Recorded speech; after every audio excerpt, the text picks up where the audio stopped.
there is no attribution or demands to the Israeli authorities for what is taking place in Gaza. For example, who is responsible for 1.5 Palestinians taking refuge in Rafah, and who has announced a planned military ground offensive there?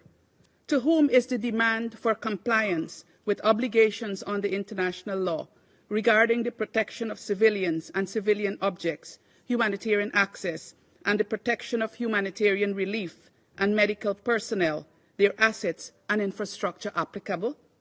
Who has erected and maintained the existing barriers to the provision of humanitarian assistance at scale? Who is responsible for the forcible displacement of the civilian population in Gaza? Who is preventing the use of all available routes to and throughout the entire Gaza Strip? Who does not respect the confliction and notification mechanisms? We know the answers to these questions. We have heard briefer after briefer, both from the UN system and civil society, describe the situation on the ground, explaining where the problems are and who is responsible for creating these problems. Why then were the relevant demands in the resolution not clearly addressed to the occupying power? Not even once was this done.